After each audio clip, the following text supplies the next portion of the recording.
change the narrative, how we think, how we live our life, how we walk around, how we talk in our own community. So in order for us to make a difference, we got to make a difference. We got to be a difference. So what's going on now is being a difference. Some men have became complacent, and then being complacent, you feel that you don't need to be here. You don't feel like you need to do anything. You feel like, I got it. Everything is okay. So today is a brand new day. We're trying to make a difference now by being the difference. All the brothers are here because they're ready to make a difference. So today, this day, the 26th of October, we're standing up. We no longer sitting down. Like Rosa Parks said, I ain't going all the way back to the back today. I'm gonna sit down right here. But instead of me going to the back and sit down, I'm gonna come up in the front, but I'm gonna stand up. She sat down, but I wanna stand up. I've been sitting down long enough. We've been sitting down long enough. It's time for us to do something about it, man. That's right. One of the things that we're gonna have to do is stand up and be men. I don't know what we're gonna do yet, but I know one of the things that we have to be coming together, which is called unity. You got to come together first. You have to be one man make two men make three men make four, and the numbers goes on. Mm-hmm. So who's willing to stand up? Who ready to add to this equation to make these numbers go up and making a difference in our community? Yes, sir. All these women out here coming in the barbershop with the young man to get a haircut. When did that start? We used to be the one to take them in there. Mm-hmm. We don't let the hands go. Yep. Now it's time for us to make a difference. It's time for us to start walking back into the barbershops. Yes, sir. It's time for us to start holding their hands going in there. It's time for us to start going to the football game. My brother Cisco, he's a coach. I went out there and spoke at his event, and all I saw were women coming out there bringing the boys to the football practice. The boys get muscle with pads on, and she's feminine as a lady, walking them into the football field. When that start happening? But we crying about the problems in our community. We wonder why is it going down like this. The reason why is because we stopped holding the hands of our little boys. That's right. We stopped teaching them. We stopped wrestling with them. We stopped sharing with them. We stopped teaching them what is right, what is wrong, how it works and how it don't work, how to fix something. When last time you taught your kid how to fix a flat tire? Mm-hmm. Simple stuff. Yep. He can watch you do that right there, and you ain't got to have a flat tire. Just jack it up, take it off, and put it back on and show them how it works. When the last time you done that? Right. It's time to make a change, brother.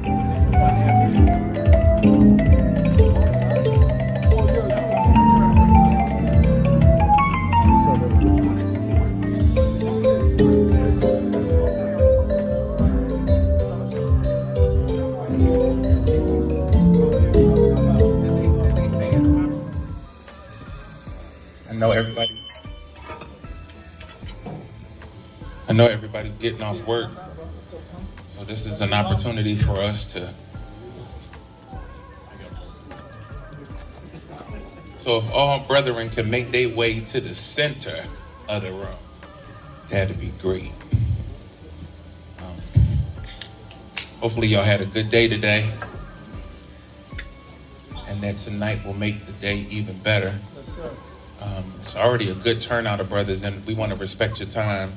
We definitely want to make sure that we do let you know, though, it's important for us to support the bar that allows them to provide us with an open door at Open Door. So even if you don't drink, we'll have you a soda to pay for something tonight before you leave. Is that all right? And if you don't buy nothing, put a tip in the jar. Do something. That's how we support each other. And so we want to make sure that we do that. And so tonight, one of the reasons why we wanted to gather the men was because it's so necessary in our community in particular to come together, to unify, and to mobilize ourselves so that we can get so much that's needed for our community. And we can list the needs that we have in our community. But tonight we have the Commander Peace Academy, we have the Peacemakers, we have BOTSO, and we have Uniting Black Men for Change that have come together to say, instead of us doing things separately, let's do some things together. And a lot of times we spend time in our own silos doing what we specialize in, that we forget that there is so much more unity in the numbers of us that can come together. And that's what we want to do tonight. We want to have a dialogue and ask some questions that provoke us to not just have an intelligent conversation, but that really put us to action. And when we leave here tonight, we want to make sure that you are connected and that you get engaged and that you allow yourself to be the catalyst for the young men that are coming behind us as we preserve the seniors that are our pioneers. Does that make sense? Yes. So my name is Lavelle McMichael, and I am the senior pastor of Greater New Hope Baptist Church. I am also the assistant director for the Center of Community Engagement at High Point University. Additionally, I sit on the One High Point Commission here in the city of High Point that focuses on reparations for the African American community here in High Point. And we're looking at ways to hold the city accountable for their complicit involvement in the systemic oppression and economic disenfranchisement of Black people. And I am also a PhD student at the North Carolina A&T, and married 19 years. I have 2 sons, 17 and 11, and I believe that's all I'm doing for right now. So I'm more than qualified to be here. I also am the author of a book entitled Transforming the Minds of Men, Maximizing Potential from Childhood to Manhood. And the premise of that book is to talk about the mindset change that needs to happen among men from childhood to manhood. And if we can really foster a conversation that takes us towards a shift in the way we think, then we can really get something done tonight. A lot of times we continue to do things the way we have done it. And my uncle said to me that sometimes people do things wrong and they're sincere while they're doing it wrong, but they're sincerely wrong. And so in order for us to shift the way we do things in a way that it is helpful to one another, is for us to come together. So tonight we have, everybody knows Brother Greg Commander, and we have Brother Brad, Pastor Brad Lilly, and then we have Cisco. Cisco, I don't know your last name, but... Excuse me, Sanchez. Cisco Sanchez. Cisco is more than enough, but the 4 of us have been dialoguing and talking about some of the things that we want to make sure that we hit on tonight, and we want to get that started. So I want to ask them some questions, and I really want you to get involved in this conversation, because when we decided to come together, the first question I asked is why are we coming together? And then the deeper question is, why are men not involved like we could be? And as a administrator over at High Point University, I look at all of the student organizations, and there are very few men in leadership as students, right? And there's a lot of women in leadership. And so then that translates to the church, that translates to the community. Where are the men that need to be accounted for, right? If you look at North Carolina A&T, and you look at the student body leadership outside of fraternities, where are the men leaders? If you look at the church and you see the lack of men leaders or the lack of presence of men, you can look in many situations within our community and ask, where are the men? So the first question I asked was, where are the men? So I'm going to ask my brothers, if y'all want me to come to y'all, I don't mind coming to y'all. Y'all want to stay where y'all at? Y'all want them in their seats, or y'all want them up here? However, man, I want everybody comfortable. Yeah, come on. Yeah, y'all can come up here. Come on up. Anybody? What's the question? And we also want them to introduce themselves. And then if we come to you for comments or questions, if you can introduce yourself and tell us what you do, that's helpful too. Because a lot of times we can't support one another because we just don't know what we do. So we want to make sure that we get as much information about each other as possible. Additionally, don't forget to support the bar. Spend some money tonight so that they will want to open the doors again, right? And we want to make sure that we support Golden Doors, and we thank them for opening their doors for us tonight. Here, and what has brought us to this place where we need to revitalize Black men in particular? Thank you, brother. First of all, I want to thank all my brothers for coming out today. I thank my brother, Pastor Lovell, for, he really showed me the love he had Bible study tonight, and he said, I'm coming out here because this is a great cause, and he said I wouldn't miss it. And I know a lot of you brothers made some sacrifices to be here. And I'm really thankful because becoming a man and being a man in this battle and this fight out here to make a change and a difference in our community, it's going to take a whole lot of sacrificing. I know it's going to hurt sometimes. You want to be home with your old lady because she cooking some chitlins. Oh, no, I mean some chicken. Yeah, but we got a lot of things to do in men's. We have lost our grounds out here in our community. We lost ground because we are so complacent with the things that we're doing in our lives that we think that is right, which is right. But we cannot forget about our youth out here today. We cannot forget about our men out here who are working hard, like my brother Brad with the Peacemakers. Me and my brother Lovell, who opened up his church and trying to do big things in his church, and all my brothers coming together to make a difference. My brother Cisco, Talib, and everyone in here. I know everybody's doing something real positive in their life, but you know, these men here work hard still out here in the community, doing a lot what you're doing and some to try to save our community. So today we're going to talk about some issues, man. How can we save our community? Because there's a lot of violence going on out here. I mean, we're invited to a lot of parties, and we are making these parties, but when it comes to our men doing something productive to save your children, to save your community, we don't see none of our men. And it's time for us to start seeing a lot of our men. Even right now, it should be more men in here today. It should be more men in here. But we most definitely going to do this again because we're going to try to start this over again. But this here was a good start, but it wasn't a good start from the problem that we have in our community. So I'm not going to do a whole lot of talking right now, but I'm going to just tell you that's the reason why you're here, and we need to hear your answers. We need to hear from these men that we don't see every day. We need to hear what's going on in your world, what you see, what we did wrong, where we dropped the ball. How can we fix it? How can we change things? One of the things is that, you know, Brother Lovell spoke about, you know, it's time for us to start to come together. Stop being separate. Stop doing things by yourself. You don't have to. You got brothers. You got men who's willing to support you and help you out to get where you need to go. So today is a new day, October the 26th. You can write that down on your calendar, tattoo it on your arm. But this is a new day that we're going to change the narrative of the way we live our lives and how we work in our communities and make a difference. Amen. First of all, for you that do not know me, my name is Brad Lilly. I pastor Shekinah Glory Church International. I'm also one of the founding members of the High Point Peacemakers. We are an organization that came together to help stop violence in our communities and stop the killing.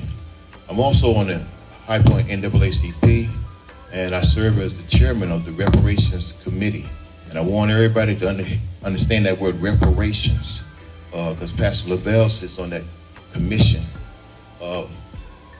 We're working toward restoration, restorative justice for the things that have been done in our community against black people. The city has established this commission after we fought for it, we worked for it. We, with the NAACP, our president, James Adams, is in the back there, to bring this about. Why am I here? I'm here because our community is hurting. I'm here because there is violence in our streets. I'm here because I got a call, and it's a call to action for black men, because this is our community and we need to address the issues that are in our community. And so I'm here to be a part of this. This is something that will come together and begin to be something that can move in our community. And we need you, brothers. We need you. And as I look around and I see the brothers that are here, you know, I'm so thankful that you're here. So thankful. Because too many times, you know, we have just sat back, you know, and say, well, let them get it started, and then when something jump off, I'll be there. But ain't nothing gonna jump off if we don't be there to get it started. And I'm not talking about anything negative. There's a lot of positive that we can do in our community, but we have to do it as men who are engaged.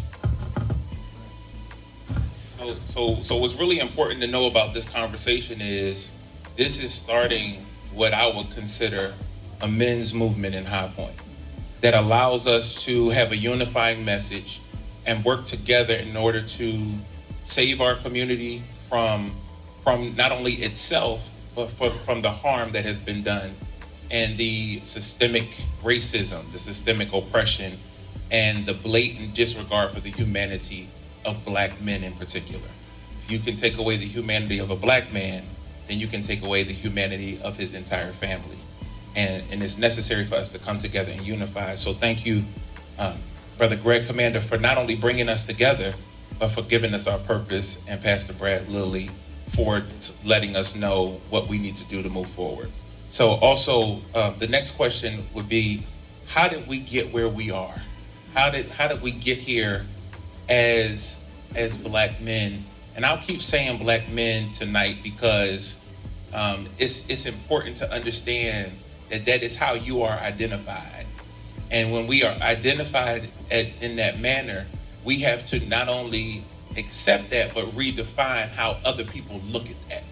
Because a lot of times we can be disrespected and disregarded based on the way society has defined that. So we're redefining that tonight by being here, and we're redefining that tonight by coming together as a collective movement to say, as we go forward, we're going to be working together.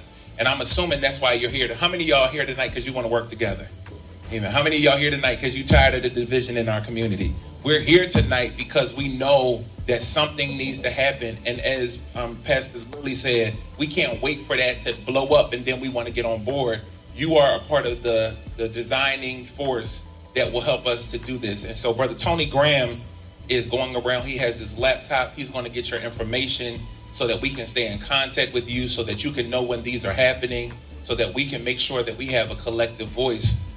Because as we begin to come up with some strategies, we're going to need your help. We're going to need all of the men that you know to be a part of what we're doing. So thank you, sir, for being here. And Brother James from North Carolina A&T. But how did we get here? Who wants to answer that question? Like, as black men, how did we get to this place where we need to repair where we are? Where did we drop the ball? Peace. My name is Abdul Ghaffar Talib. All the other people that may know me by the name of Melvin, or nickname, Crip, or whatever, street name. But I like to say that because we all been there before. Okay, I put it all on the table. This is why the youth have so much defense when it comes to somebody trying to talk to them, because they think we different than they are. It's very important that we pay attention to that. The reason why we here, I don't think it's so much that we dropped the ball, we just stopped paying attention. We stopped paying attention, becoming afraid of what our life will be at the end of the day. So we stopped going back to focus to the I concept. It's a very psychological thing that's going on out here in these streets with our youth, man. And then sometimes it's hard to speak on it because some of our own people's involved with this stuff, man. You know, our own nephews, sons, nieces, they are participants in it, just like we was participants in a whole lot of things. But we're here to bring the remedy, not because we heard it, but because we experienced it. Not because we experienced it, because we lived it through the pain, suffering, witnessing things happening. We can't help them. We can't help them.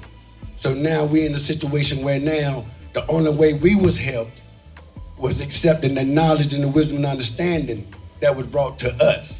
It's a choice. And this is, we have to emphasize this to our youth. So we here today is because we want to bring back the people that was in our era that understood. Instead of coming to them, attacking them, and making them afraid of the police, we want to let them know we here. Talk to me, what's going on?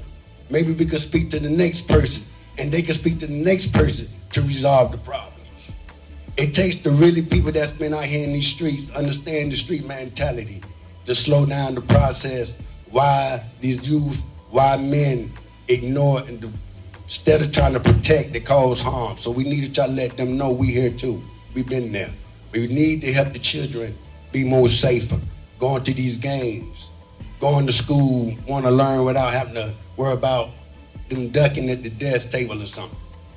You know, we got a lot of power out here, brothers. And some of y'all brothers I grew up with, y'all were some of my uncles, my big brothers, you know? So I know we got the juice out here, man. We just need to tap into the youth a little bit, to the nieces and the nephews. Put them to the side, say, yo, what's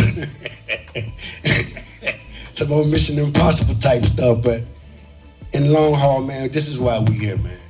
We want to bring the love back to the hood, man, is what we call it. But in a more professional way, we want to bring the love back to the communities. We want our grandmothers and grandfathers to sit on the porch again, man. We want to have cookouts, man. You know, we want to do certain things to let them know we here.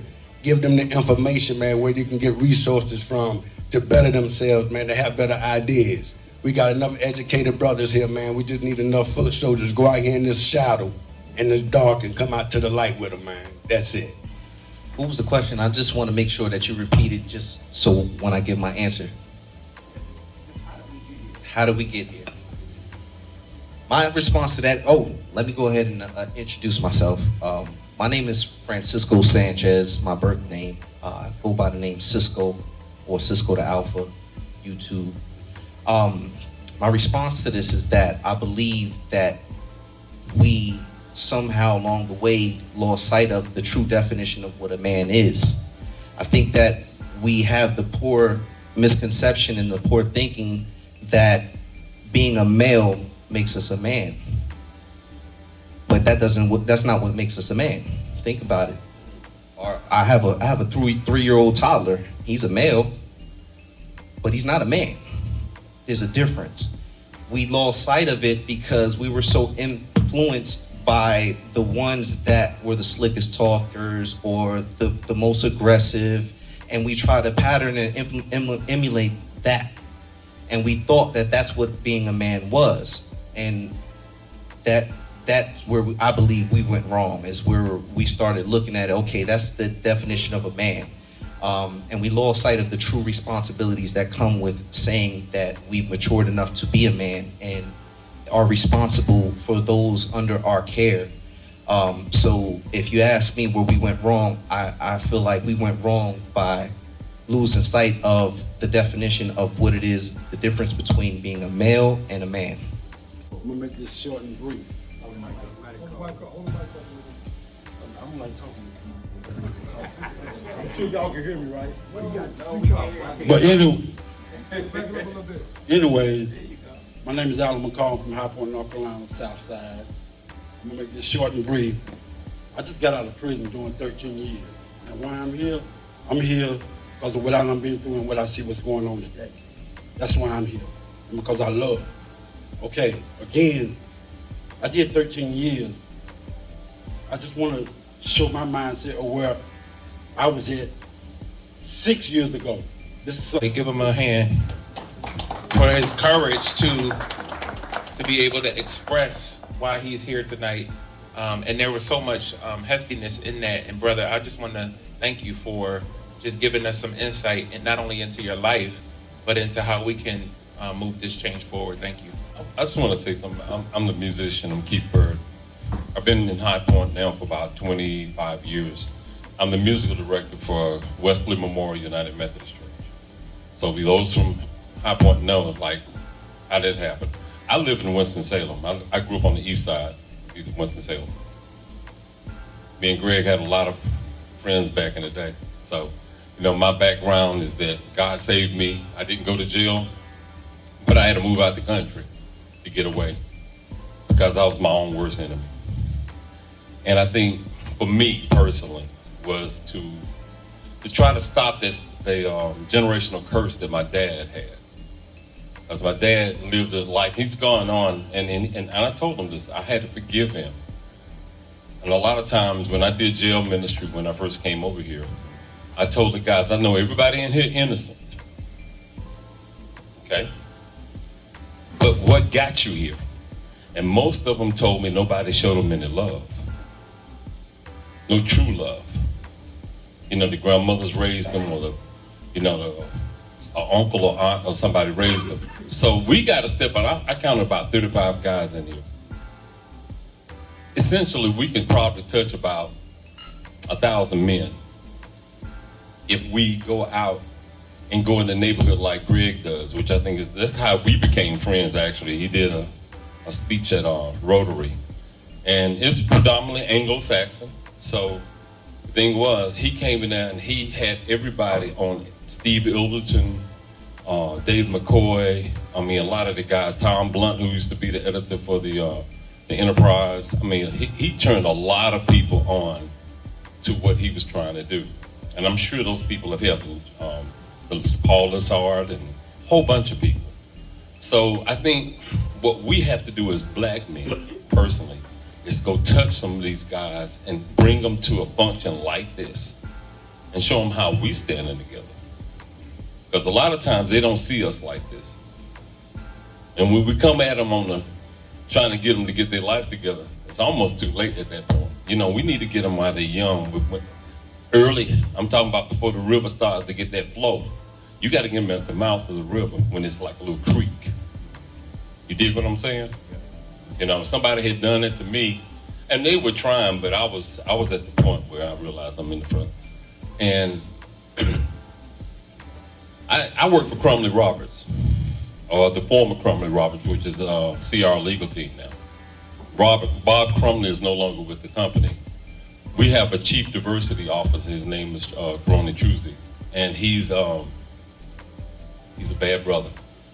He's the chief diversity officer, and he will help. We have funds that we can do to help us put the boots on the ground. Like Greg always said, I like that term, put the boots on the ground. We can sit here and talk all night long, but until we put some boots on the ground, ain't nothing gonna happen.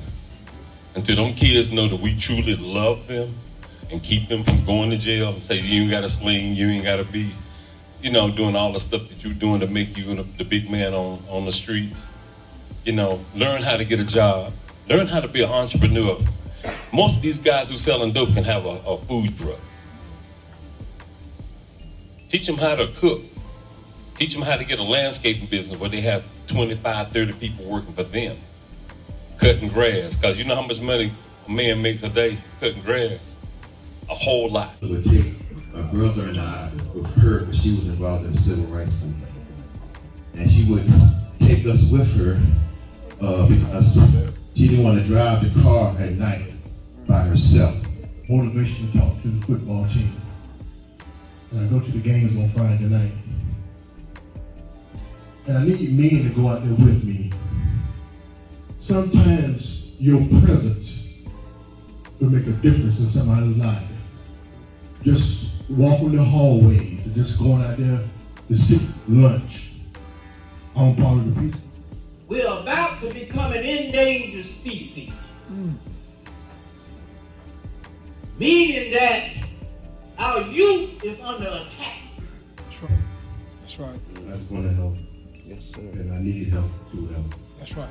I don't want to keep going on the battle. I want to help. Grows up, because if you let that dog grow up or that child grow up, then they start coming into their own cells or into their own mind state. Then they are following the images that this world is shooting images. We have to begin to tear down the wall of fear. That's another Thank you for having me today. Greg, thank you. We've been friends for, how long has it been? 12, 13 years. 12 or 13 years. It's been a while. I've been here in High Point. And sitting here listening to all you guys is, it's kind of funny because it reminds me of where I came from. So I was born in Slovakia, and my family spent literally their entire life fighting to escape oppression. Back then it was like a bunch of mafia, just rich and poor. If you didn't have permission to be successful, like you either got killed or your business got taken from you.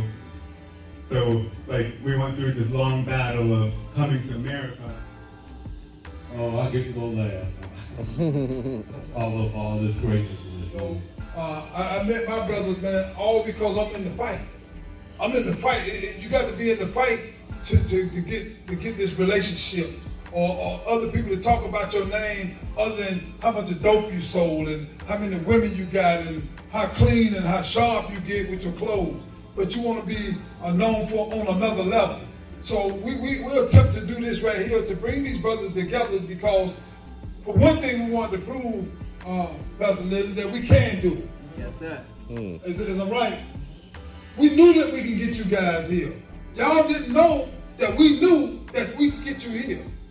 But what the greatest thing that we know that you can go get somebody else the next time that we come here, and it should be more in here because you brought them here, not because Greg come out. They're going to say because you said that you brought them, and they thank God that you brought them, and thank God for every man that came in here is because you brought them here, not just because Greg brought you here. Does that make any sense? You know, I have to toot my own horn because a lot of y'all don't understand my travels and the fight that I go through to get in this position, to be able to stand before a bunch of men and try to call men to come together in peace. And you know, the acronym for peace is proper education always corrects error. And what these brothers will demonstrate what proper education looks like. It wasn't in the school. They don't teach proper education. That's not proper education. That is education. But proper education, which is given a noun. You know, it gives us a noun. I ain't always knew what a noun was because I was ignorant at one time and I talked as an ignorant man. But now I know what a noun is. You know, a noun is something that has substance. So I come out now, but we got a problem in our community right now, and we have our brother to go market bringing passion, bringing love back into our community. To bringing men back in our community. Coming up out of those man cave and coming to the men's hub to talk about strategies. We on the second yard line, on number 2 line here. We on the number 2. I'm gonna use the word the number 2. They make a little bit more sense, the number 2. But we gotta get to the 100 down there to score. And brother, we slipping. We ain't come together, ain't got a plan. We sitting around talking about our youth, talking about what they did wrong. Oh, we didn't do that when we was young. When we was young, we used to do this and do that. That's not fixing the problem. Fixing the problem is doing what we're doing now, coming together with my brothers. And you brothers coming together with the brothers. And you brothers going out and get a brother. This is what's going to make a difference. I didn't want to hold you guys up today because you guys, you was excellent. I like the patience. I like all that, you know.